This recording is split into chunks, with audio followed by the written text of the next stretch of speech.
So guys आज हम बात करने वाले हैं होल्डिंग कंपनी के बारे में, अकाउंट्स ऑफ होल्डिंग कंपनी की। तो गाइज आपको हम जानकारी देना चाहते हैं कि होल्डिंग कंपनी का जो कॉन्सेप्ट होता है उसके अकॉर्डिंग जब कोई कंपनी किसी दूसरी कंपनी के 50% से ज़्यादा शेयर एक्वायर्ड कर लेती है, तो जो कंपनी 50% से ज़्यादा शेयर एक्वायर्ड करती है उसको हम होल्डिंग कंपनी यानी कि नियंत्रक कंपनी या सूत्रधारी कंपनी कहती है।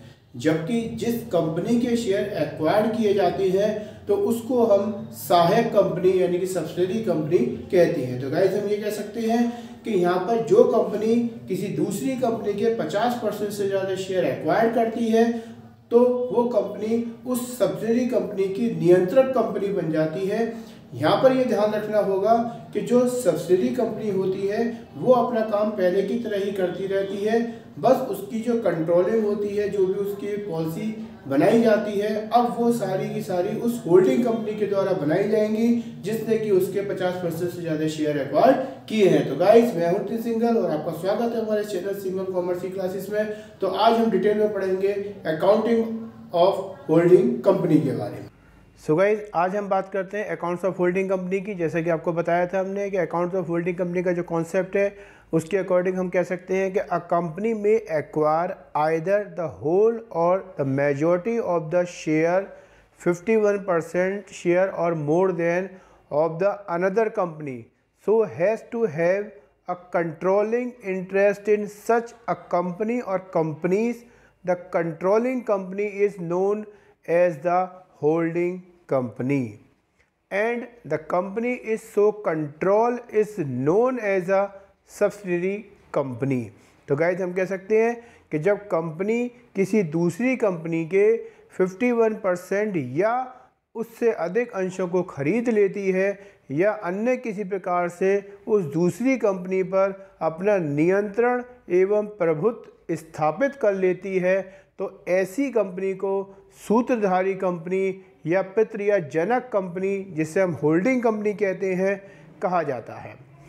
तथा सूत्रधारी कंपनी जिस कंपनी के आधे से अधिक अंशों को खरीद लेती है या जिस कंपनी का नियंत्रण अपने हाथ में ले लेती है उसे सहायक या सब्सिडरी कंपनी कहा जाता है।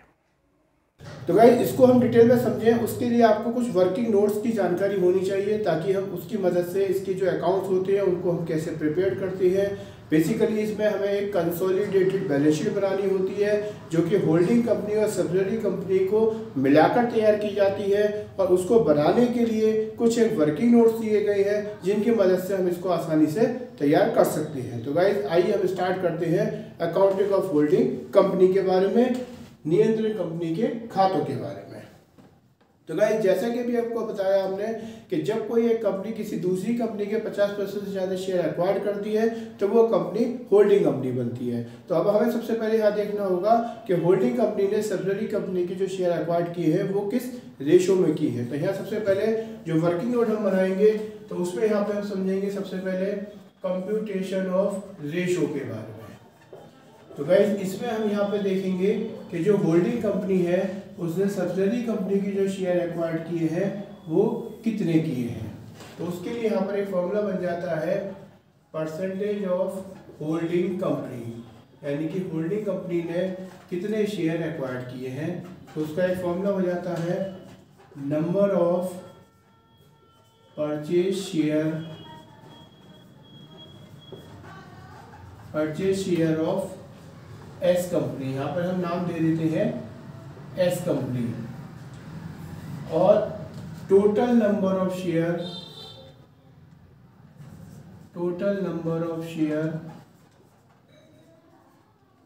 Of S company. तो इस तरीके से आप देखें कि यहाँ पर ये number of purchase share of S company का मतलब हो गया कि सपोज कीजिए कि जो एस कंपनी है, जैसे कि यहाँ पर आपको समझाने के लिए लिख देते हैं कि होल्डिंग कंपनी को तो हमने यहाँ पे मान लिया एच कंपनी और जो सब्सिडरी कंपनी है उसको मान लिया यहाँ पे हमने एस कंपनी। अब मान लीजिए ये एस कंपनी की जो शेयर है वो है 10,000 और होल्डिंग कंपनी ने जो एस कंपनी के शेयर थे उनके में से 6,000 शेयर उसने एक्वायर्ड कर लिए। कितने कर लिए? 6,000। तो इसका मतलब ये हो गया कि यहाँ पर जो एक्वायर्ड किए गए होल्डिंग कंपनी के द्वारा सब्सिडरी कंपनी के शेयर वो 60% एक्वायर्ड किए।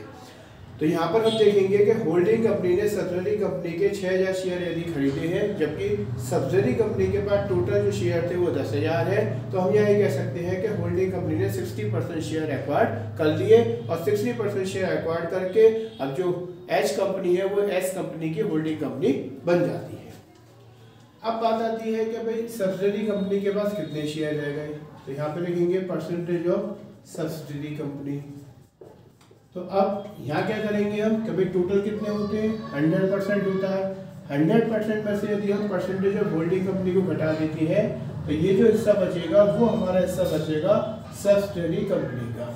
तो यहाँ पे हम कह सकते हैं एक तरीके से कि जैसे मान लीजिए यहाँ पे 100% था, इसमें से हमने 60% घटा दिए, तो ये जो 40% हिस्सा बचा ये हमारा हिस्सा बचा सब्सिडरी कंपनी का।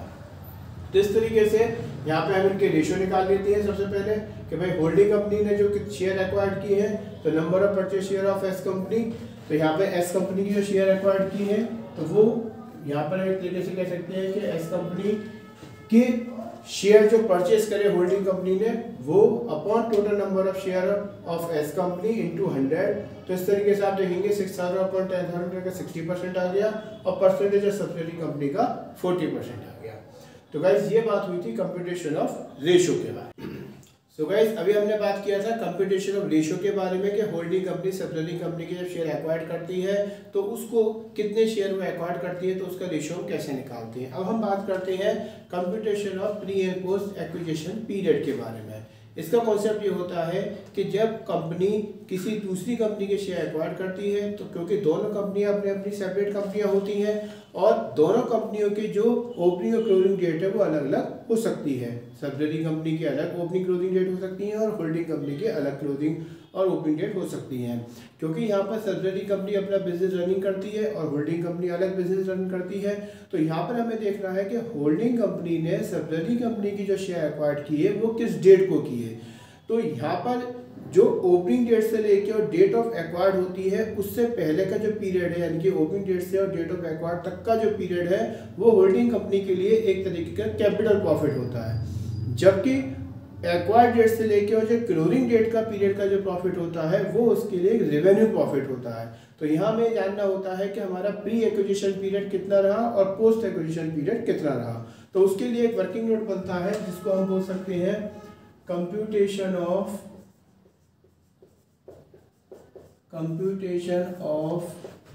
pre and post acquisition period।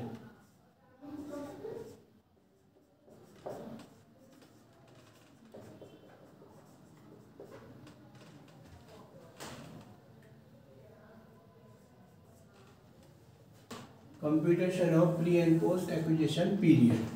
तो इसको निकालने के लिए क्या करते हैं, यहाँ पर हम सबसे पहले लिखते हैं हम pre acquisition period. Pre acquisition period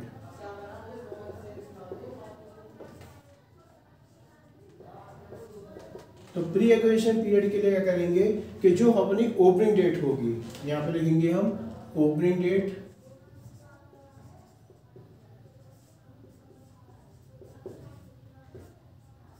to date of acquired share.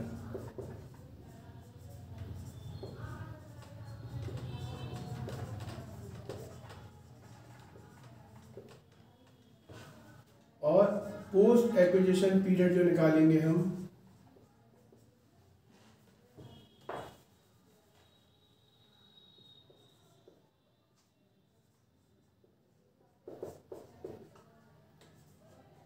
Post acquisition period के लिए क्या करेंगे हम कि जो डेट ऑफ एक्वायर्ड शेयर है हमारा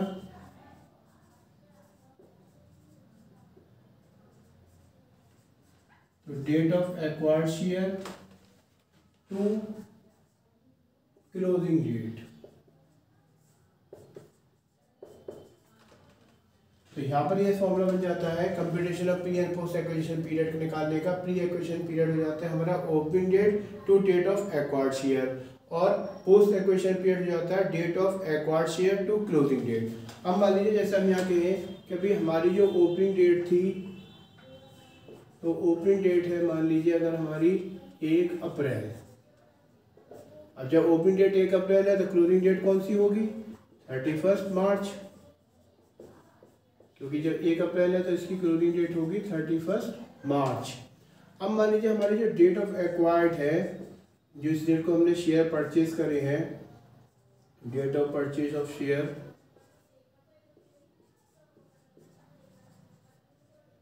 वो मान लीजिए अगर हमारी है 1 सितंबर कर लेते हैं, चलिए 1 सितंबर। तो यहाँ पर ये है कि ओपनिंग डेट अगर हमारी 1 अप्रैल है, क्लोजिंग डेट हमारी 31 मार्च है और date of purchase of share है मान लीजिए 1 सितंबर की। तो यहाँ पर अगर हम देखें तो जो हमारा प्री एक्विजिशन पीरियड है अब वो क्या हो जाएगा? From date opening date. अब ओपनिंग डेट कितनी है? 1 अप्रैल, तो यहाँ लिख देंगे हम फ्रॉम 1 अप्रैल टू, और डेट ऑफ एक्वायर्ड कितनी है? 1 सितंबर, तो 1 सितंबर। तो अब यहाँ इनके मंथ देखें आप, तो इसका मतलब अप्रैल, मई, जून, जुलाई, अगस्त, तो अगस्त तक कितने मंथ हो गए? 5 मंथ हो गए। तो यहाँ पर ये आ गया इसका 5 मंथ। तो जो प्री एक्विजिशन पीरियड है वो हमारा 5 मंथ का रहा। जबकि अगर हम पोस्ट एक्विजिशन पीरियड की बात करें तो हम यहाँ पे देख सकते हैं कि जो डेट ऑफ एक्वायर्ड है हमारा अब वो हो जाएगा फ्रॉम 1 सितंबर, और टू क्लोजिंग डेट हो जाएगी हमारी 31 मार्च। तो अगर हम इसको देखें यहाँ पर, तो यहाँ पर ये बचेंगे आपके सितंबर, अक्टूबर, नवंबर, दिसंबर, जनवरी, फरवरी और मार्च। तो ये बचे आपके कितने? 7 मंथ। तो गाइस यहाँ हम कह सकते हैं कि जो हमारा pre and post acquisition period हुआ वो एक तरीके से कितना हो जाएगा? अगर इसको हम देखें pre and post acquisition period की अगर हम बात करें,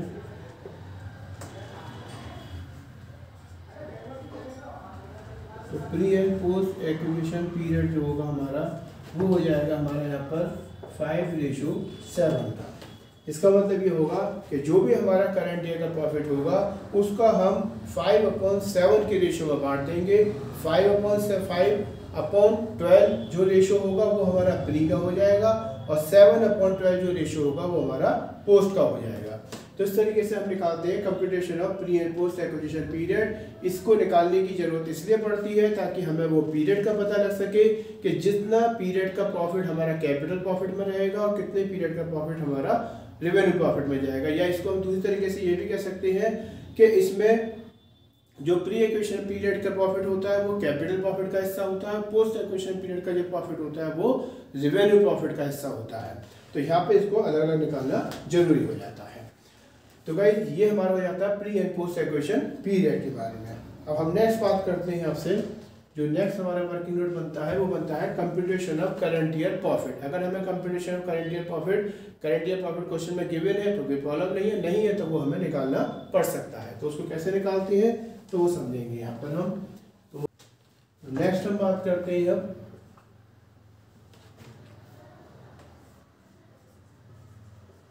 computation of current year profit की।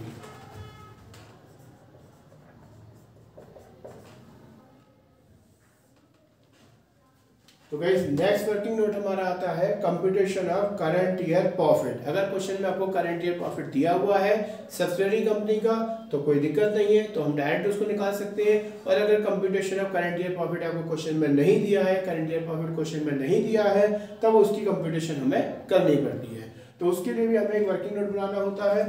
तो उसके लिए यहाँ पे लिखते हैं सबसे पहले हम प्रॉफिट एज पर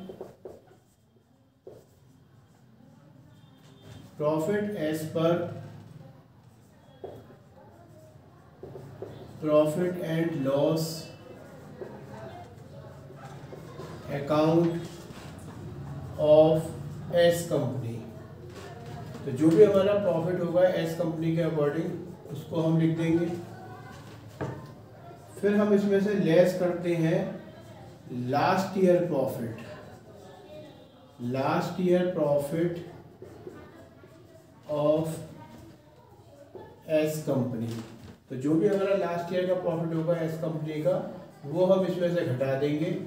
उसके बाद फिर हम इसमें ऐड कर देते हैं transfer to general reserve, transfer to general reserve. तो guys transfer to general reserve का मतलब है कि अगर मान लीजिए जो सब्सिडरी कंपनी थी प्रीवियस ईयर में उसके जनरल रिजर्व में 10,000 रुपये थे और अब करंट ईयर में उसके जनरल रिजर्व में 15,000 रुपये है, तो हमने 5,000 रुपये जो ट्रांसफर करे हैं उसे हम यहाँ कैपिटल करंट ईयर प्रॉफिट निकालते समय उसे जोड़ देंगे। उसी तरीके से अगर कोई हमारा प्रपोज डिविडेंड है तो जो भी हमारा प्रपोज डिविडेंड होगा उसको भी हम यहाँ पर जोड़ देंगे। तो इन दोनों अमाउंट को जोड़ने के बाद ये जो हमारा फाइनल अमाउंट आता है निकलकर, इसको बोलते हैं हम current year profit, current year profit. तो यहाँ पे हम कह सकते हैं कि करंट ईयर प्रॉफिट अगर हमें गिवन नहीं है तो उसको निकालने के लिए वर्किंग नोट बनता है, जिसमें हम लिखते हैं profit as per profit and loss account of S company, less करते हैं last year profit of S company, फिर इसमें हम ऐड कर देते हैं ट्रांसफर टू जनरल रिजर्व और जो भी प्रपोज डिविडेंड होगा वो, और जो बचेगा हमारा वो करंट ईयर प्रॉफिट कहलाएगा। अब ये जो करंट ईयर प्रॉफिट होता है इसको क्या करते हैं, जो भी इससे पहले हमने pre and post acquisition period निकाला था उसमें इसको बांट देते हैं। तो यहाँ पर लिख देंगे हम current year profit, current year profit divided between pre and post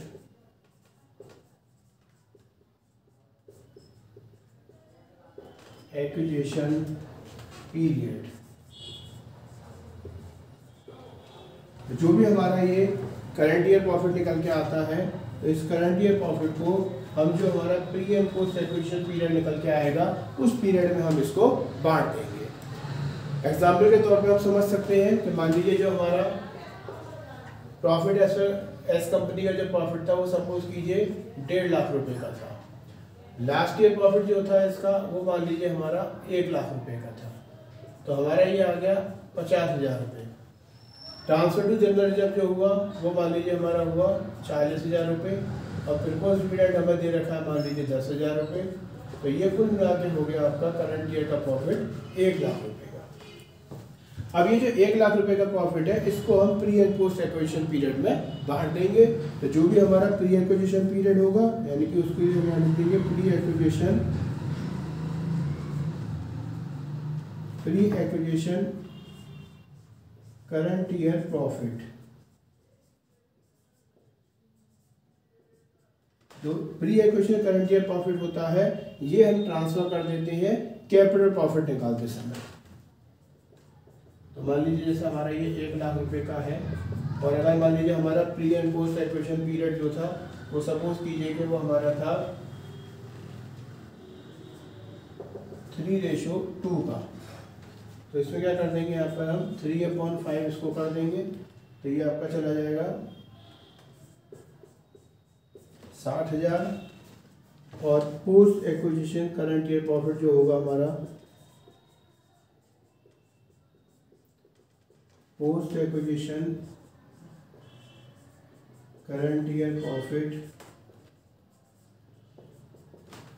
तो ये हो जाएगा हमारा एक तरीके से 1 लाख इंटू 2/5, ये हो जाएगा हमारा 40,000 का। तो इस तरीके से हम समझ सकते हैं करंट ईयर प्रॉफिट के बारे में। तो यहाँ पर हमने निकाला computation of current year profit, उसके लिए profit as per profit and loss account of S company लिया, less last year profit of S company किया, फिर ट्रांसफर टू जनरल रिजर्व और प्रपोज डिविडेंड, इन दोनों को हमने जोड़ने के बाद जो आया वो हमारा करंट ईयर प्रॉफिट हुआ। उसको हम करंट ईयर प्रॉफिट को डिवाइड करते हैं between pre and post acquisition period में, तो वो हमारा pre acquisition current year profit और post acquisition current year profit निकल के आता है। Pre acquisition current year profit का जो प्रॉफिट होता है उसे हम कैपिटल प्रॉफिट में ट्रांसफर करते हैं और post acquisition current year profit को हम रेवेन्यू प्रॉफिट में ट्रांसफर करते हैं। तो गाइस ये हम निकालते हैं करंट ईयर प्रॉफिट। अब इसी से कैसे हम आगे बात करते हैं, अब नेक्स्ट आता है हमारा कैपिटल प्रॉफिट, यानी कि हमें कंप्यूटेशन करनी होगी अब कैपिटल प्रॉफिट की। तो उसके लिए भी एक वर्किंग नोट है, वो कैसे होगा उसे हम समझते हैं।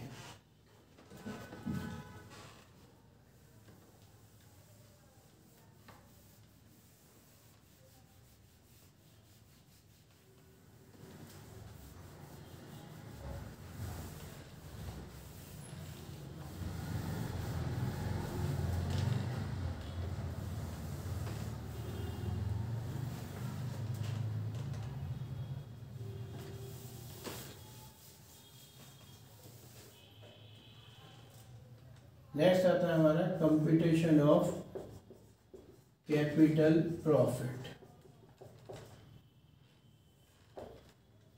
तो गाइस हम बात करते हैं next computation of capital profit की। तो जो कैपिटल प्रॉफिट निकालते हैं, तो जैसा बताया कि कैपिटल प्रॉफिट का मतलब उस प्रॉफिट से होता है कि जिस डेट को होल्डिंग कंपनी ने सब्सिडरी कंपनी के शेयर एक्वायर्ड किए होते हैं, तो एक्वायर्ड से पहले का जो भी प्रॉफिट होता है वो हमारा कैपिटल प्रॉफिट कहलाता है। तो यहाँ पे लिखेंगे फिर हम सबसे पहले last year profit of S company, last year profit of S company. तो जो भी हमारा एस कंपनी का लास्ट ईयर का प्रॉफिट होगा वो लिखेंगे। इसी में लिखते हैं फिर हम last year general reserve, last year general reserve of S company. तो जो भी हमारा last year general reserve S company का होगा उसे लिखेंगे। उसके बाद फिर लिखते हैं हम इसमें pre acquisition current year profit, जो भी आपको बताया लास्ट हमने, pre acquisition current year profit. तो pre acquisition current year profit निकालने के लिए उसे हम यहाँ लिख देंगे। अब ये जो अमाउंट आता है, अब अगर इसके बाद जो होल्डिंग कंपनी सब्सिडरी कंपनी के जब शेयर एक्वायर करती है, तो उस डेट को उसकी जो असेट्स और लायबिलिटीज होती हैं उनको रिवैल्यूड किया जाता है। तो रिवैल्यूड करने पर दो चीज़ें होंगी, या तो रिवैल्यूशन करने पर असेट्स की वैल्यू बढ़ेगी या घटेगी, उसी तरीके से लायबिलिटीज की वैल्यू है तो घटेगी या बढ़ेगी। तो अगर मान लीजिए रिवैल्यूशन करने पे हमारे को प्रॉफिट होता है, यानी कि profit on revaluation of assets या profit on revaluation of liabilities होता है, तो प्रॉफिट वाली चीज को हम ऐड कर देते हैं और जो लॉस वाली चीज होती है उसे हम लेस कर देते हैं। तो यहाँ पे फिर हम ऐड कर देंगे profit on revaluation of assets, यानी कि मान लीजिए कि असेट्स को रिवैल्यूशन करने पे अगर हमें प्रॉफिट होता है, उसी तरीके से profit on revaluation of liabilities,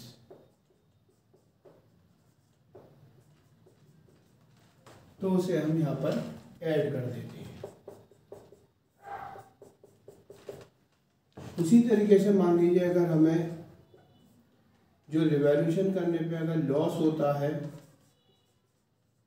यानी कि loss on revaluation of assets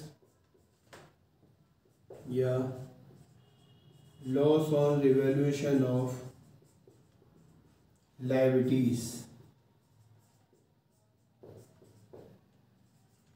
अगर मान लीजिए यहाँ पर जो रिवैल्यूशन असेट्स को रिवैल्यूशन करने पे अगर लॉस होता है तो उसे आप यहाँ माइनस कर देंगे, और अगर लायबिलिटीज पे लॉस होता है रिवैल्यूशन करने पे तो वो भी यहाँ माइनस हो जाता है। इसके अलावा अगर मान लीजिए कोई भी गुडविल रिटर्न ऑफ की जाती है, आपको कोई गुडविल का अमाउंट दे रखा हो वो रिटर्न ऑफ हो रहा हो, तो वो भी आप यहीं रिटर्न ऑफ कर देंगे। या इसके अलावा कोई भी जो हमारे फॉर्मेशन एक्सपेंसेस होते हैं, यानी कि एक तरीके से प्रीलिमिनरी एक्सपेंसेस या कोई भी मिसलेनियस एक्सपेंडिचर वगैरह, तो उन सबको भी फिर आप यहाँ पर रिटर्न ऑफ कर देंगे अगर उसमें कोई हमारा इनमें एक्सपेंडिचर में रिटर्न ऑफ होता है।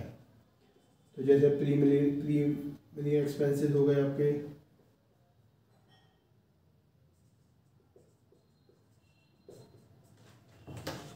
या इसके अलावा कोई भी जो मिसलेनियस एक्सपेंडिचर होते हैं हमारे,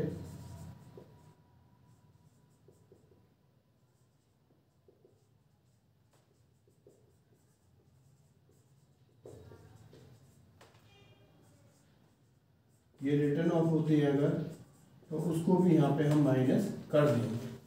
तो गाइस इनको माइनस करने के बाद अब जो हमारे पास यहाँ पे अमाउंट आता है निकल कर, उसको बोलते हैं हम कैपिटल प्रॉफिट। ये आएगा हमारा निकल कर कैपिटल प्रॉफिट। तो गाइस इस तरीके से हमारा कैपिटल प्रॉफिट निकलता है। और फिर जो कैपिटल प्रॉफिट होता है, इसको हम जो एच कंपनी और एस कंपनी का जो हमने रेशो निकाला होता है, उस रेशो में इसको बांट देते हैं। तो फिर यहाँ पर हम लिख देंगे capital profit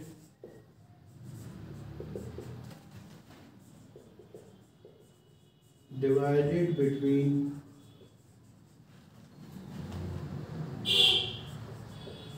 H company and S company in their ratio। तो जो भी हमारा कैपिटल प्रॉफिट होगा उसको H कंपनी और S कंपनी में उनके जो भी रेशो होगा उसमें बांट दिया जाता है। तो इस तरीके से गाइस देखेंगे, ये हमारा बनता है कंप्यूटेशन ऑफ कैपिटल प्रॉफिट, जिसको हम लिखते हैं last year profit of S company, last year general reserve of S company, pre acquisition current year profit, इन सबको जोड़ देते हैं। इसमें से फिर हम ऐड करते हैं यदि हमें profit on revaluation of assets होता है, यानी कि अगर असेट्स को रिवैल्यूएशन करने पे कोई प्रॉफिट हुआ तो उसे ऐड करेंगे। उसी तरीके से लायबिलिटीज को रिवैल्यूएशन करने पे अगर कोई प्रॉफिट होता है तो उसे भी हम ऐड कर देंगे। और अगर असेट्स को रिवैल्यूएशन करने पे कोई लॉस होगा तो उसे लेस, लायबिलिटीज को रिवैल्यूएशन करने पर लॉस होता है तो उसे भी लेस, कोई गुडविल रिटर्न ऑफ करते हैं उसे भी लेस, कोई भी मिसलेनियस एक्सपेंडिचर जैसे प्रीलिमिनरी एक्सपेंसेस हो गए हमारे, अंडरराइटिंग कमीशन हो गया हमारा, तो जो भी इस तरीके के एक्सपेंडिचर को अगर हम रिटर्न ऑफ करते हैं तो उनको भी यहाँ लेस कर दिया जाता है। और उसके बाद जो हमें फाइनल अमाउंट निकल के आता है उसको हम कैपिटल प्रॉफिट बोलते हैं। और इस कैपिटल प्रॉफिट को फिर एच कंपनी और एस कंपनी का जो रेशो होता है उनके रेशो में इनको बांट दिया जाता है। तो गाइस इस तरीके से हम निकालते हैं इसका कैपिटल प्रॉफिट। अब इसी सीक्वेंस में हम नेक्स्ट निकालेंगे इसको कंप्यूटेशन ऑफ रेवेन्यू प्रॉफिट। तो उसके लिए भी एक वर्किंग नोट है, वो आप देखें कैसे बनेगा।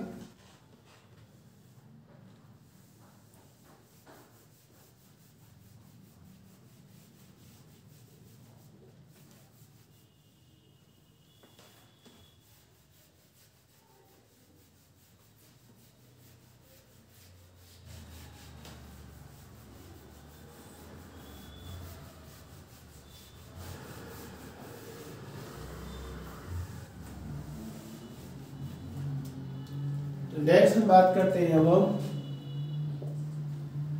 कंप्यूटेशन ऑफ रेवेन्यू प्रॉफिट की।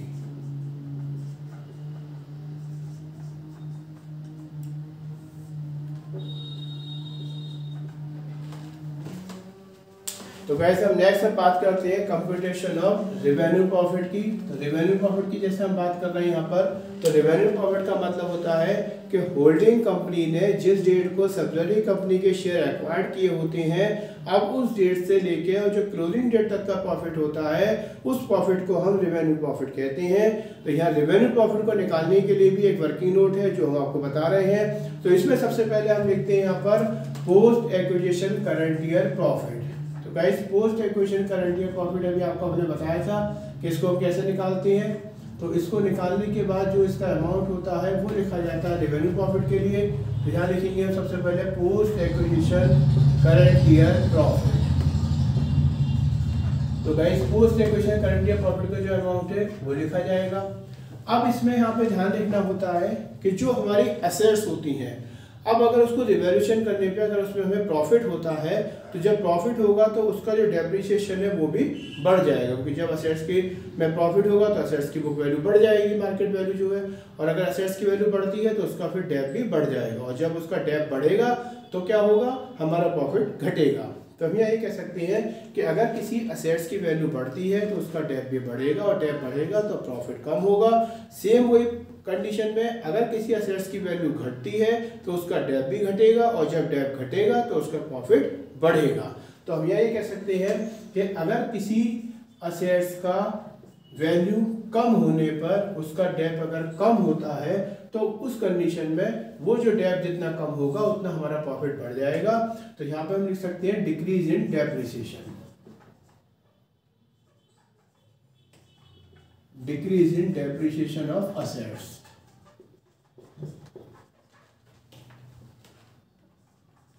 तो अगर कोई डेप्रिसिएशन के मूल्य में कमी होती है, डिक्रीज होती है, तो उससे हम जितना डिक्रीज होगा उतना अमाउंट यहाँ पर ऐड कर देंगे। उसी तरीके से अगर मान लीजिए किसी एसेट्स की वैल्यू बढ़ती है तो उसका डेप भी बढ़ेगा, अगर डेप बढ़ेगा तो वो हमारा प्रॉफिट को कम करेगा, तो वो यहाँ लिख देंगे हम इंक्रीज इन डेप्रिसिएशन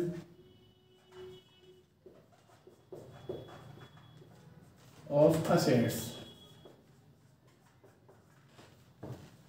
तो यहाँ पर लिख देंगे हम increase in depreciation of assets, यानी कि अगर किसी असेट्स की जो वैल्यू है वो हमारी क्या होती है, इंक्रीज हो रही है, तो increase in depreciation of assets, तो उसको यहाँ पर हम लेस कर देंगे। और इस तरीके से जो ये हमारा प्रॉफिट निकल कर आएगा वो हमारा प्रॉफिट कहलाएगा रेवेन्यू प्रॉफिट, तो उसको बोलेंगे हम रेवेन्यू प्रॉफिट। अब गाइस जो रेवेन्यू प्रॉफिट निकल के आता है तो इसको भी क्या करना होता है, हमें होल्डिंग कंपनी और सब्सिडरी कंपनी में डिस्ट्रीब्यूट करना होता है, डिवाइड करना होता है। तो उसके लिए फिर यहाँ पे हम लिख सकते हैं कि जो रेवेन्यू प्रॉफिट होता है हमारा, तो रेवेन्यू प्रॉफिट डिवाइडेड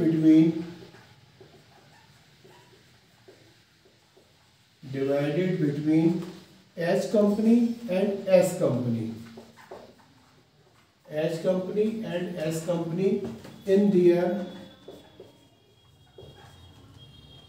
ratio। याद रखना कि रेवेन्यू प्रॉफिट को हम H कंपनी और S कंपनी में बांटते हैं इनके रेशियो में। जैसे कैपिटल प्रॉफिट को हमने H कंपनी और S कंपनी के रेशियो में बांटा था, उसी तरीके से रेवेन्यू प्रॉफिट को भी H कंपनी और S कंपनी के रेशियो में बांटा जाता है। तो हम यहाँ कह सकते हैं कंप्यूटेशनल रेवेन्यू प्रॉफिट निकालने के लिए कि सबसे पहले हम इसमें लिखते हैं post acquisition current year profit, जो अभी आपको हमने बताया था कि जो हमने करंट ईयर प्रॉफिट निकाला था तो उसको हमने एक तो प्री एक्विजिशन पीरियड जिसको हमने कैपिटल प्रॉफिट में ट्रांसफर किया था, और जो पोस्ट एक्विजिशन पीरियड होता है उसको हमने यहाँ पर रेवेन्यू प्रॉफिट में ट्रांसफर किया। उसके बाद फिर ऐड करते ही हम अगर किसी असेट्स की वैल्यू हमारी क्या होती है, कम होती है, तो उसका डेप भी कम होगा, तो जितना डेप कम होगा उतना हमारे लिए प्रॉफिट होगा, तो उसे हम प्रॉफिट में जोड़ देंगे। उसी तरीके से अगर कोई हमारी असेट्स होती है और असेट्स की वैल्यू में अगर कोई इंक्रीज होती है तो हमारा डेप भी क्या होगा, बढ़ेगा, और डेप बढ़ेगा तो प्रॉफिट कम होगा, तो उसे हम लेस कर देंगे। तो ये निकल के जो आएगा हमारा वो रेवेन्यू प्रॉफिट कहलाएगा, और रेवेन्यू प्रॉफिट को हमें एच कंपनी और एस कंपनी के रेशियो में डिवाइड करना होता है। तो इस तरीके से हम निकाल लेते हैं रेवेन्यू प्रॉफिट।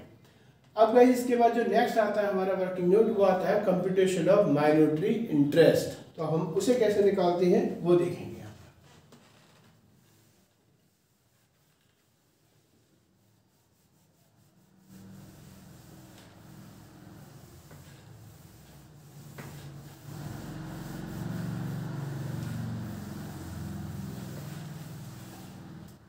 यहाँ लिखेंगे कंप्यूटेशन ऑफ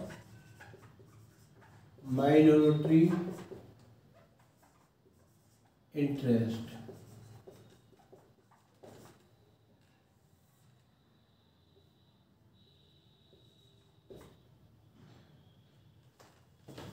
तो कंप्यूटेशन ऑफ माइनॉरिटी इंटरेस्ट की अगर हम बात करते हैं यहाँ पर हम, तो इसका मतलब ये होता है कि अब जो सब्सिडरी कंपनी होती है, माइनॉरिटी का मतलब क्या होता है, एक मेजोरिटी होती है, एक माइनॉरिटी होती है। तो मेजोरिटी मतलब क्या है कि जहाँ पर टोटल में जिनकी संख्या ज़्यादा होगी वो मेजोरिटी में होंगे, और जहाँ टोटल में से जिनकी संख्या कम होगी वो माइनॉरिटी में होती है।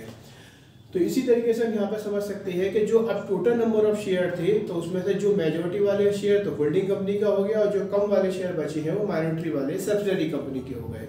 तो हमें यह देखना है कि जो सब्सिडरी कंपनी होती है अब उसका कुल कितना शेयर और प्रॉफिट में हिस्सा बचा है, तो उसका जो कुल हिस्सा होता है प्रॉफिट और शेयर में और कैपिटल में, उसको निकालने के लिए हमें माइनॉरिटी इंटरेस्ट की जरूरत पड़ती है। इसमें हम ये देखते हैं कि जो माइनॉरिटी इंटरेस्ट के अकॉर्डिंग कि जो सब्सिडरी कंपनी है अब उसके शेयर कितने बची हैं, उनकी वैल्यू क्या है, और उनका प्रॉफिट में अब कितना हिस्सा बचा है वो, तो उनका जो टोटल होता है वो हमारा माइनॉरिटी इंटरेस्ट कहलाता है। तो इसको कैसे निकालते हैं, सबसे पहले इसमें लिखते हैं यहाँ पर हम face value of remaining share, face value of remaining shares of S company, यानी कि जो एस कंपनी के जो रिमेनिंग शेयर हैं उनकी जो फेस वैल्यू होगी वो, तो उसको यहाँ पर लिख देंगे हम फेस वैल्यू और remaining share of S company, S company की जो रिमेनिंग शेयर है उनकी वैल्यू। अब इसमें हम ऐड कर देते हैं profit of capital profit, simple लिख देते हैं इसमें हम share of capital profit of S company.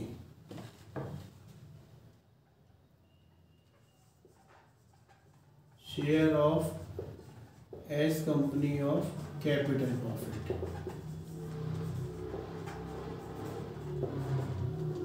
उसी तरीके से share of S company of revenue profit.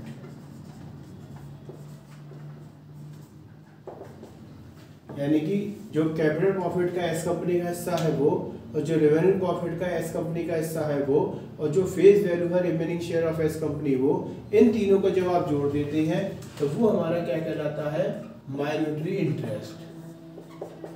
अब इसके साथ में कभी कभी क्वेश्चन में क्या होता है, आपको प्रेफरेंस शेयर कैपिटल भी दे रखी होती है।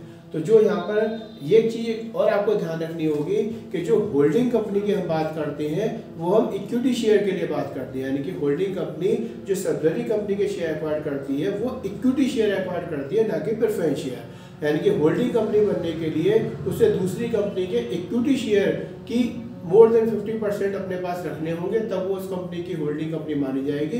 प्रेफरेंस शेयर्स के लिए ये चीज़ एप्लीकेबल नहीं होती है, यानी कि प्रेफरेंस शेयर को अगर परचेस करती भी है तो उसका होल्डिंग कंपनी बनने के लिए कोई जो रूल होता है वो फॉलो नहीं होगा।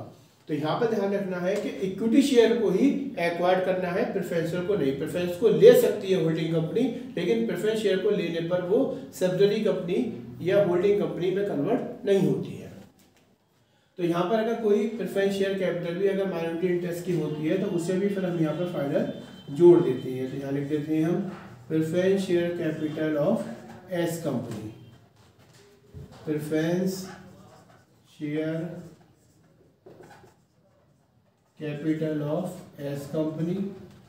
और उसी तरीके से अगर इसका प्रेफरेंस शेयर का हमें प्रेफरेंस का कोई डिविडेंड अगर हमें दिया हुआ है, यानी कि प्रेफरेंस डिविडेंड अगर दिया हुआ है ऑफ एस कंपनी का, तो उसको भी फिर हम इसी के साथ में जोड़ देते हैं।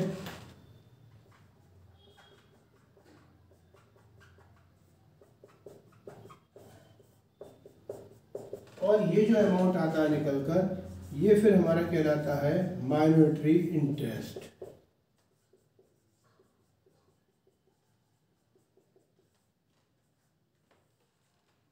तो ये हमारा कहलाता है माइनॉरिटी इंटरेस्ट। हम यहाँ देख सकते हैं कंप्यूटेशन ऑफ माइनॉरिटी इंटरेस्ट निकालने के लिए सबसे पहले लिखते हैं हम face value remaining share of S company, उसमें फिर हम ऐड करते हैं share of S company of capital profit, share of S company of revenue profit. इन तीनों को जोड़ने के बाद अगर सब्सिडरी कंपनी की कोई प्रेफरेंस शेयर कैपिटल भी आपको दी हुई है तो उसे भी आप यहाँ पर जोड़ देंगे, और अगर कोई प्रेफरेंस डिविडेंड दिया हुआ है सब्सिडरी कंपनी का तो उसे भी आप यहाँ पर जोड़ देंगे। और इस तरीके से जो ओवरऑल अमाउंट आएगा आपका वो आता है आपका माइनॉरिटी इंटरेस्ट का। माइनॉरिटी इंटरेस्ट का मतलब हो गया कि सब्सिडरी कंपनी का वो हिस्सा जो होल्डिंग कंपनी के द्वारा नहीं लिया गया, या ये कह सकते हैं कि सब्सिडरी कंपनी का बचा हुआ हिस्सा और उसका प्रॉफिट में बचा हुआ हिस्सा का जो टोटल होता है वो उसका माइनॉरिटी इंटरेस्ट कहलाता है। तो गाइस इस तरीके से हम निकालते हैं माइनॉरिटी इंटरेस्ट को। अब नेक्स्ट जो हमारा वर्किंग नोट आता है वो आता है हमारा कैपिटल रिजर्व या गुडविल, यानी कि जब कोई होल्डिंग कंपनी सब्सिडरी कंपनी को एक्वायर करती है तो एक्वायर करने पर अब ये देखा जाता है कि जो सब्सिडरी कंपनी के शेयर थे वो होल्डिंग कंपनी के द्वारा कितने रुपए में लिए गए। तो अब होल्डिंग कंपनी को उन शेयर को लेने में यदि प्रॉफिट होता है तो उस प्रॉफिट को वो कैपिटल रिजर्व कहलाती है, और अगर उसे लेने में लॉस होता है तो उसे वो अपने गुडविल के नाम से दिखाती है। तो उसके लिए भी एक वर्किंग नोट बनाया जाता है। Computation of capital reserve goodwill की जब कंप्यूटेशन करते हैं तो उसमें सबसे पहले देखते हैं कि जो होल्डिंग कंपनी है उसने जो सब्सिडरी कंपनी के शेयर एक्वायर करे थे उनकी फेस वैल्यू क्या थी। तो यहाँ पे लिखेंगे सबसे पहले हम face value of purchase share of S accompany by H company, यानी कि जो एस कंपनी के जो शेयर परचेज करे गए थे एच कंपनी के द्वारा उनकी जो फेस वैल्यू है वो क्या थी। अब इसमें फिर हम ऐड कर देते हैं share in capital profit of H company, capital profit of H company, यानी कि जो कैपिटल प्रॉफिट था तो उसका एक एच कंपनी और एच कंपनी में हमने बांटा था। तो जो एच कंपनी का हिस्सा था वो तो हम यहाँ पे लिखेंगे और एच कंपनी का हिस्सा भी हमने लास्ट माइनॉरिटी इंटरेस्ट में लिखा था। तो जो कैपिटल प्रॉफिट का एच कंपनी का हिस्सा होता है उसको फिर हम यहाँ पर ऐड कर देते हैं। अब ऐड करने के बाद ये टोटल अमाउंट आता है, इसमें से लेस करते हैं हम वो अमाउंट जो अमाउंट होल्डिंग कंपनी ने सब्सिडरी कंपनी के शेयर को परचेस करने के बदले में दिए हैं, यानी कि जो इसका इन्वेस्टमेंट यानी कि कॉस्ट ऑफ इन्वेस्टमेंट। तो जो हमारी कॉस्ट ऑफ इन्वेस्टमेंट होती है, कॉस्ट ऑफ इन्वेस्टमेंट, या इसको हम कह सकते हैं कि जो हमने purchase price of S company share, purchase price of S companies share,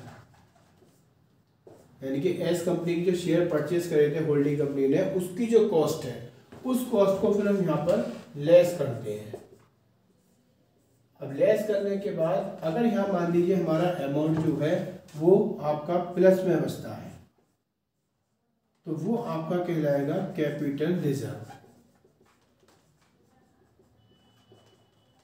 अगर ये अमाउंट आपका प्लस में बच रहा है तो ये कहलाएगा कैपिटल रिजर्व, और अगर ये अमाउंट आपका माइनस में बचता है तो ये कहलाएगी आपकी गुडविल।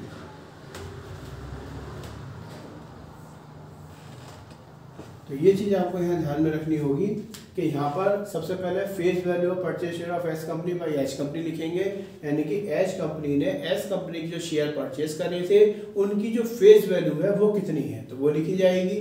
फिर उसमें ऐड करेंगे share in capital profit of H company, यानी कि एच कंपनी का कैपिटल प्रॉफिट में जो हिस्सा था वो हम इसमें ऐड कर देंगे।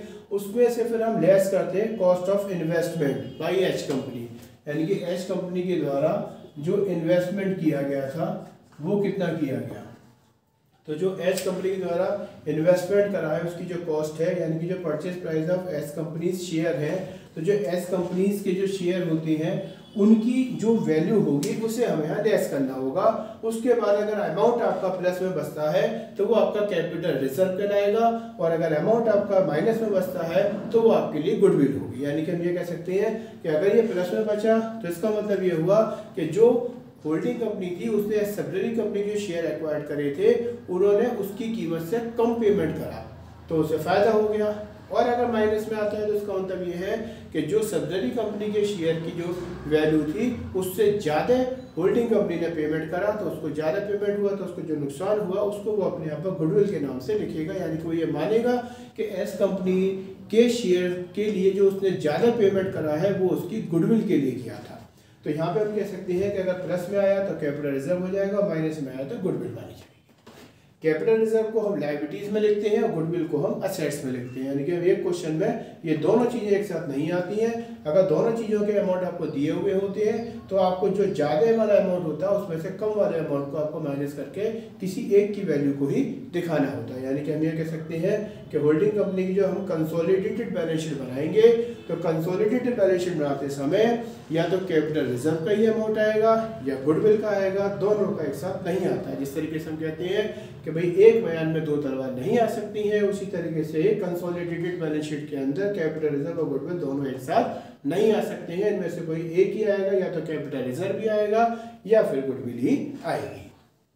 तो गाइस ये हमारा हो जाता है कॉन्सेप्ट कैपिटल रिजर्व और गुडविल को निकालने के लिए। अब नेक्स्ट हम जो बात करते हैं वो आता है हमारा एक कॉन्सेप्ट अनरियलाइज्ड प्रॉफिट के लिए।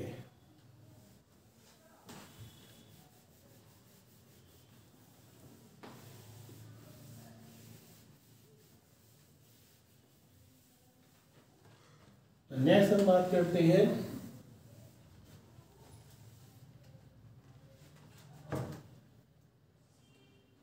Unrealised profit.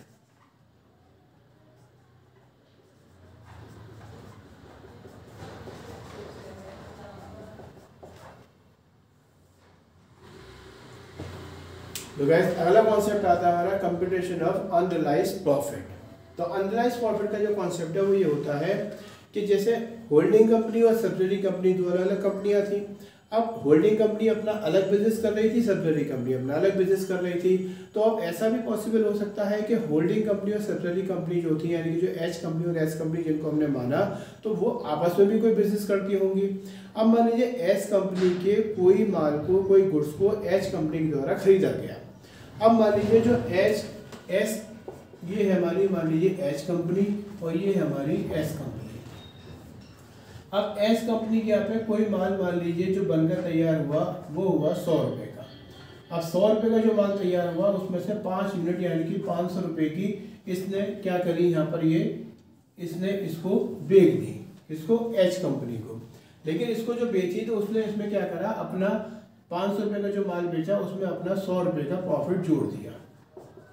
तो जब 100 रुपये का प्रॉफिट जोड़ दिया तो इसके पास जो सामान आया होगा वो आया होगा कितने रुपए के हिसाब से, 600 रुपये के हिसाब से। यानी कि जो इसके यहाँ पे जो कॉस्ट हुई होगी वो कितनी हुई होगी, 600 रुपये की। यानी कि कोई 5 यूनिट 100 रुपये के हिसाब से 500 की इसको पड़ी, इसने 100 रुपये अपने जोड़ के 600 रुपये का इसको बेच दिया किसको, एच कंपनी को।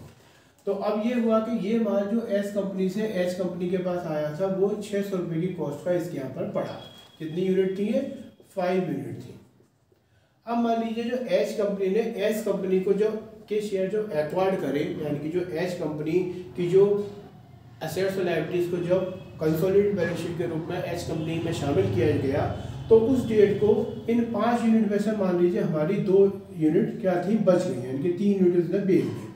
तो 5 में से 3 यूनिट बेच दी तो 2 यूनिट बची। अब जो 2 यूनिट बचेंगी तो इसकी जो कॉस्ट होगी ये कितनी थी, 600 थी 5 के लिए, तो 2 के लिए कितनी हो जाएगी, 240 रुपये।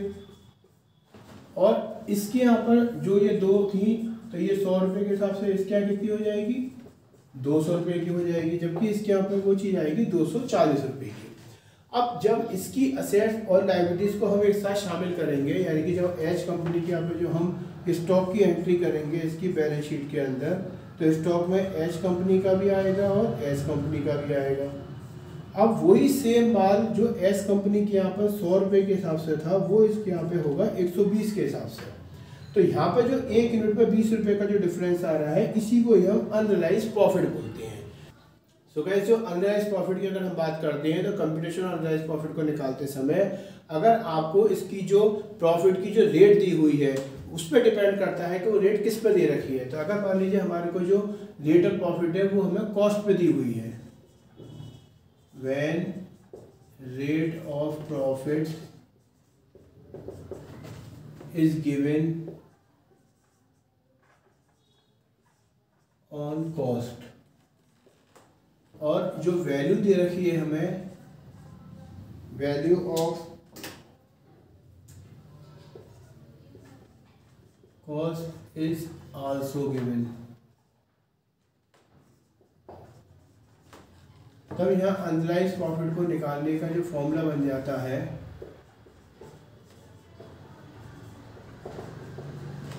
तो वो क्या हो जाएगा, जो हमारी कॉस्ट ऑफ गुड्स सोल्ड है, यानी कि जो कॉस्ट ऑफ गुड्स, इसमें मल्टीप्लाई कर देंगे हम रेट ऑफ प्रॉफिट की और अपॉन कर देंगे 100। यानी कि जब रेट ऑफ प्रॉफिट आपको किस पे दे रखा है, कॉस्ट पे दिया हुआ है, और जो वैल्यू है वो भी आपको कॉस्ट की ही दे रखी है, दोनों चीज़ें सेम दे रखी है, तो अनरियलाइज्ड प्रॉफिट का फॉर्मूला हो जाएगा cost of goods sold into rate of profit upon 100। तो ये हमारा होगा जब दोनों चीज़ें कॉस्ट पे दे रखी हो। सो गाइस नेक्स्ट कंडीशन जो आती है आपकी वो आ सकती है जब आपको रेट ऑफ प्रॉफिट जो दिया है वो कॉस्ट पे दिया हुआ हो और वैल्यू जो दे रखी है वो सेल्स की दे रखी हो। यानी कि जब प्रॉफिट की रेट आपको कॉस्ट पे दे रखी है और वैल्यू आपको सेल्स की दे रखी हो, तब उस कंडीशन में अनरियलाइज्ड प्रॉफिट को निकालने के लिए हम sales value into rate of profit और अपॉन 100। अब इसमें ध्यान देना है आपको हमेशा कि जो परसेंटेज दे रखी होती है, जिस पर दे रखी है उसको हम 100 मानते हैं। यानी कि यहाँ पर जो परसेंटेज दी है वो कॉस्ट पे दी है तो कॉस्ट को 100 मानेंगे, और वैल्यू हमें सेल्स की दी है तो इसका मतलब ये होगा कि जो वैल्यू हमें सेल्स की दी हुई है और रेट ऑफ प्रॉफिट हमें कॉस्ट पे दिया है, तो फिर यहाँ पे 100 प्लस रेट ऑफ प्रॉफिट कर देंगे इसमें। तो ये हो जाएगा आपका 100 प्लस रेट ऑफ प्रॉफिट। इसमें आ जाएगा आपका यहाँ पर अनराइज प्रॉफिट का formula sales value into rate of profit upon 100 plus rate of profit. ये कब करना है? जब आपको प्रॉफिट की जो रेट है वो कॉस्ट पे दे रखी हो और वैल्यू आपको सेल्स की दे रखी हो।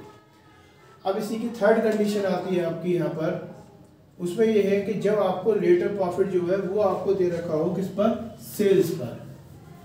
जब रेट ऑफ प्रॉफिट आपको दे रखा हो सेल्स पर और वैल्यू भी आपको दे रखी हो सेल्स की, तब उस कंडीशन में अनराइज प्रॉफिट का फॉर्मूला होगा sales value into rate of profit upon 100। तब यहाँ से हम ये रेट ऑफ प्रॉफिट को इसमें से हटा देते हैं। तब यहाँ फॉर्मूला बन जाता है आपका, जब आपको रेट ऑफ प्रॉफिट किस पे दे रखा हो? सेल्स पर, और वैल्यू भी सेल्स की दे रखी हो, तो अनराइज प्रॉफिट का फॉर्मूला होगा sales value into rate of profit upon 100। तब इसमें प्लस या माइनस नहीं करते हैं। तो गाइज ये हो जाती है आपकी थर्ड कंडीशन। अब इसी में एक कंडीशन आती है आपकी नेक्स्ट, फोर्थ कंडीशन। उसमें आपको जब when rate of profit is given on sale, अब यहाँ पर सेल पर दिया है और जो वैल्यू है वो सेल्स की जगह पर आपको दे दे कॉस्ट की, यानी कि जो वैल्यू है वो आपको यहाँ पर दे दे कॉस्ट की। तो अगर यहाँ पे मान लीजिए आपको जो रेट ऑफ प्रॉफिट है वो दे रखा है सेल्स पर और वैल्यू दे रखी है आपको कॉस्ट की, तब इसका फॉर्मूला हो जाता है अनराइज प्रॉफिट का फॉर्मूला सेल्स वैल्यू की जगह पर अब यहाँ पर क्या आ जाएगी? कॉस्ट वैल्यू आ जाएगी, यानी कि जो कॉस्ट ऑफ गुड्स सोल्ड है वो आ जाएगा यहाँ पर आपका। तो यहाँ पे लिखेंगे आप कॉस्ट ऑफ गुड्स, तब cost of goods into rate of profit upon 100। अब यहाँ 100 में से क्या करेंगे? माइनस कर देंगे रेट ऑफ प्रॉफिट को।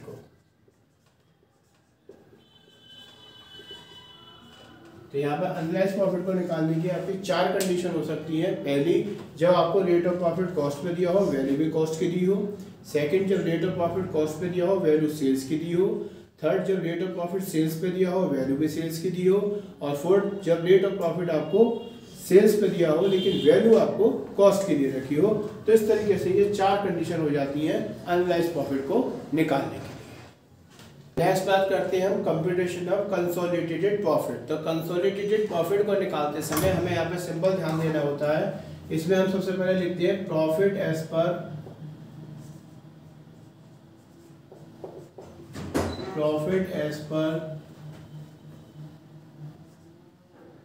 प्रॉफिट एंड लॉस अकाउंट,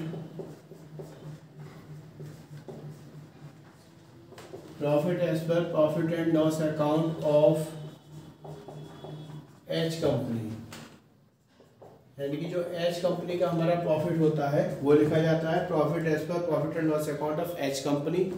फिर इसमें हम ऐड कर देते हैं। अब हमने जो रेवेन्यू प्रॉफिट निकाला था, तो रेवेन्यू प्रॉफिट का हमने एच कंपनी का हिस्सा था माइनॉरिटी इंटरेस्ट में निकाला था। अब उसका जो एच कंपनी का हिस्सा है उसे हमें यहाँ लिखना होता है। तो फिर यहाँ लिखते हैं हम लोग share in revenue profit, share in revenue profit of H company, यानी कि जो एच कंपनी का रेवेन्यू प्रॉफिट का हिस्सा है वो लिखा जाता है इसमें। अब ये जो रेवेन्यू प्रॉफिट का हिस्सा जोड़ने के बाद अमाउंट आता है, इसमें से अगर कोई हमारा अनरियलाइज्ड प्रॉफिट, जैसा कि अभी हमने पिछले वर्किंग नोट में आपको बताया था कि अगर हमारा कोई अनरियलाइज्ड प्रॉफिट होता है तो वो जो अनरियलाइज्ड प्रॉफिट होता है उसके अमाउंट को फिर हम यहाँ लेस कर देते हैं। कोई अनरियलाइज्ड प्रॉफिट होगा तो उसे यहाँ पे हम माइनस कर देंगे और इसके बाद जो हमारा निकलेगा ये निकल के आएगा हमारा कंसोलिडेटेड। सो गाइस, अब हम बात करते हैं कंसोलिडेटेड बैलेंस शीट के बारे में। तो जैसे कि आपको बताया था कि हम यहाँ पे अकाउंटिंग ऑफ होल्डिंग कंपनी की बात कर रहे थे, जिसको हमने हमारे को तैयार करनी होती है कंसोलिडेटेड बैलेंस शीट, यानी कि अकाउंटिंग ऑफ होल्डिंग कंपनी के लिए हमें कंसोलिडेटेड बैलेंस शीट तैयार करनी होती है। और उसको तैयार करने के लिए हमें कुछ एक वर्किंग नोट की जरूरत पड़ती है, जो भी हमने आपको अभी बताए थे। तो जो वर्किंग नोट अभी आपको बताए थे, अब उसके बाद हमें प्रिपरेशन करनी होती है कंसोलिडेटेड बैलेंस शीट। तो उसको तैयार करने के लिए जैसा आपके सामने ये फॉर्मेट है, तो आप इसको यहाँ समझेंगे consolidated balance sheet of holding company and its subsidiary company as on, जो भी हमारी क्लोजिंग डेट होगी वो लिखी जाती है। अब इसमें कुछ एक आइटम है जो आपको ध्यान रखने होते हैं कि उसमें हमें कौन सी वैल्यू लेनी होती है। तो सबसे पहले जैसे फॉर्मेट हमारा इक्विटी एंड लायबिलिटीज, जिसमें हमारा शेयर होल्डर फंड आता है। तो ये जो शेयर कैपिटल होती है, इसमें आपको ध्यान रखनी है कि इसमें जो शेयर कैपिटल आप लिखेंगे वो लिखेंगे आप एच कंपनी की। यहाँ जो शेयर कैपिटल लिखी जाती है वो एच कंपनी की लिखी जाएगी, और इसका जो भी अमाउंट होगा वो आप यहाँ लिख देंगे। उसके बाद माइनॉरिटी इंटरेस्ट, जो कि हमने वर्किंग नोट बनाया था, तो जो भी हमारा वर्किंग नोट का अमाउंट होता है वो इसमें लिखा जाता है। तो जो भी आपका वर्किंग नोट के अकॉर्डिंग जो उसमें अमाउंट आता है, और उसका जो लोड नंबर होगा वो हम इसमें लिखते हैं। जैसे कि आपको बताया था हमने कि जो माइनॉरिटी इंटरेस्ट था, तो इसका हमारा वर्किंग नोट नंबर था 5, तो यहाँ पे आ जाएगा इसमें 5, क्योंकि पहला हमने बताया था आपको रेशो, दूसरा pre and post acquisition period का, तीसरा बताया था हमने करंट ईयर प्रॉफिट का, चौथा बताया था हमने रेवेन्यू प्रॉफिट का, सॉरी कैपिटल प्रॉफिट का, पांचवा था रेवेन्यू प्रॉफिट का, और जो 6th था हमारा ये होगा हमारा माइनॉरिटी।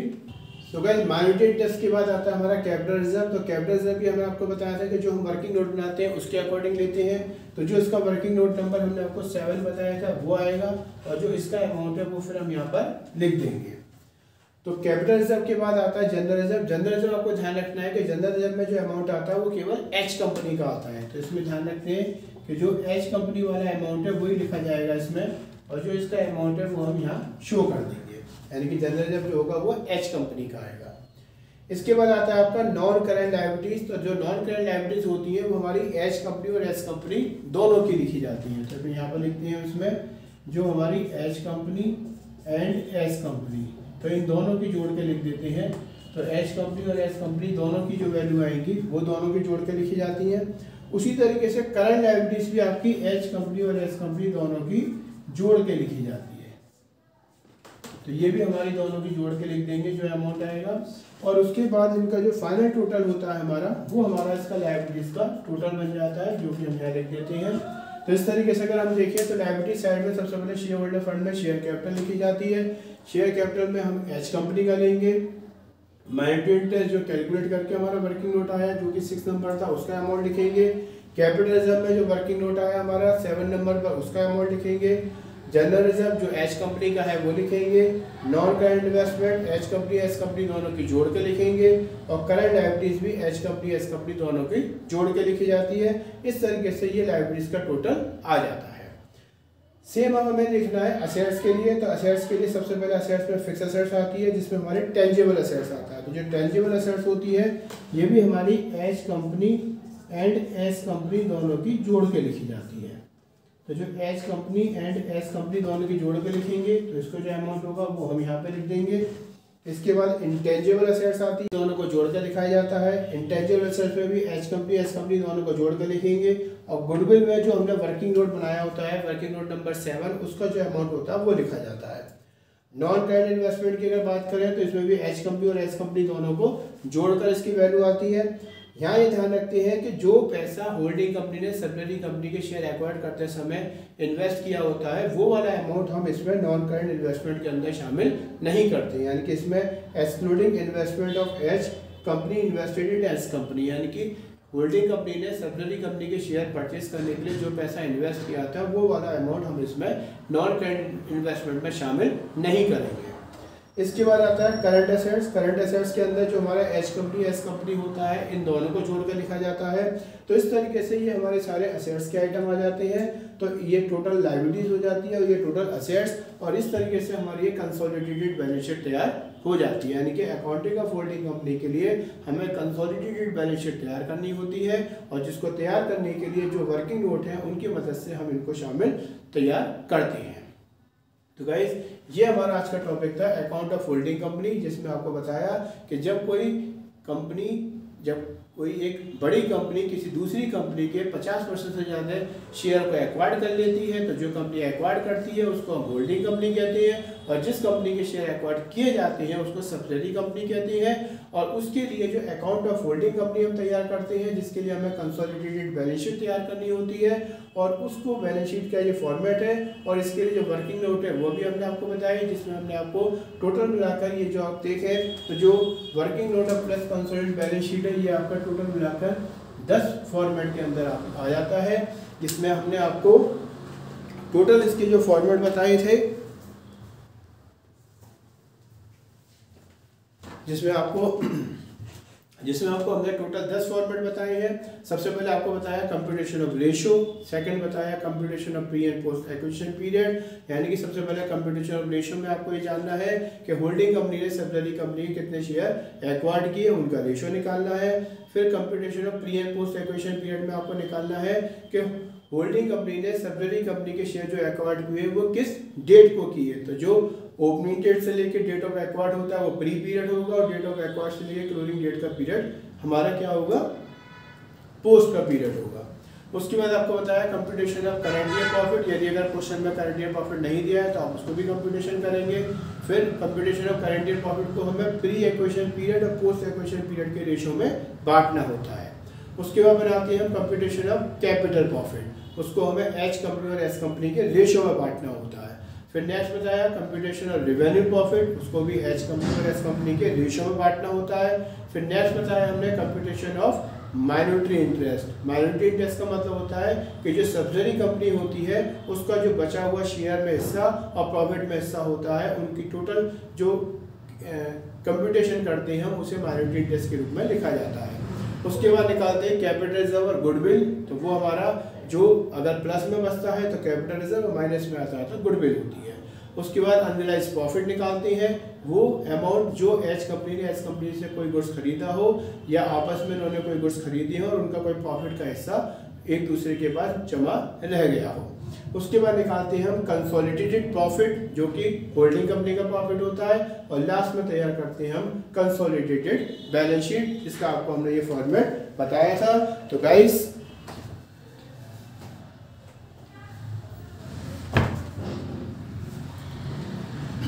जिसका हमने आपको ये फॉर्मेट बताया। तो गाइस हमें उम्मीद है कि आपको ये टॉपिक समझ में आया होगा अकाउंट ऑफ होल्डिंग कंपनी के बारे में। आज की इस वीडियो में हमने आपको जो थ्योरेटिकल पोर्शन था, जो कि इसकी थ्योरी की जानकारी थी, क्या इसके फॉर्मेट थे, क्या इसके वर्किंग नोट थे, कैसे उनको प्रिपेयर करते हैं, उन सबके बारे में हमने आपको बताया। अब नेक्स्ट वीडियो में हम न्यूमेरिकल वीडियो में के रूप में लाएंगे, जिसमें हम न्यूमेरिकल वैल्यूज को लेकर आपको इसको समझाएंगे। तो गाइस हमें उम्मीद है कि ये टॉपिक आपको समझ में आया होगा। अगर कोई डाउट बोलो अभी भी आपको रह जाता है इसके कंसर्न में, तो प्लीज़ आप हमें कमेंट कर सकते हैं, हम उसको समझाने का प्रयास और अच्छे से करेंगे। और अगर अभी तक आप हमारे साथ चैनल के साथ नहीं जुड़े हुए हैं तो प्लीज़ हमारे चैनल को सब्सक्राइब जरूर करें और वीडियो को लाइक शेयर कमेंट भी करते रहें। Thank you.